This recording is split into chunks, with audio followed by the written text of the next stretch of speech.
ಕೊಳ್ಳೇಗಾಲ ಭಾಗದಲ್ಲಿ ಸಿದ್ದೇನಪುರ, ಹಳ್ಳೆ ತಿಮ್ಮರಾಜಪುರ, ಗುಂಬಳ್ಳಿ, ಅರಗಂಬಳ್ಳಿ, ಕುಣಗಳ್ಳಿ, ಮುಳ್ಳೂರು, ದೇಮಳ್ಳಿ, ಬಿಳಗಂಬೆಟ್ಟ, ಯರಿಯೂರು, ಇವತ್ತು ಸಂಜೆ 100 ಗ್ರಾಮದಲ್ಲಿ ನಾವೆಲ್ಲರೂ ಕೂಡ ಇದ್ದೇವೆ. ಇದರಲ್ಲಿ ನಾನು ಚುನಾವಣೆಯಲ್ಲಿ ಚುನಾಯಿತನಾದ ಮೇಲೆ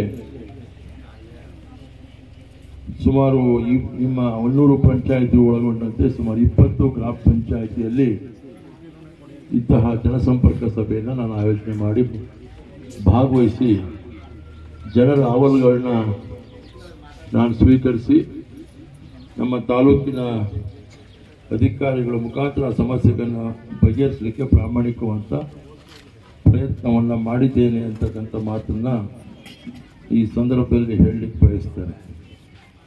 31 ಗ್ರಾಮ ಪಂಚಾಯಿತಿ, ಇನ್ನೂ ಕೂಡ 11 ಗ್ರಾಮ ಪಂಚಾಯಿತಿ ನಾನು ಪೂರ್ಣ ಮಾಡಬೇಕಾಗಿದೆ.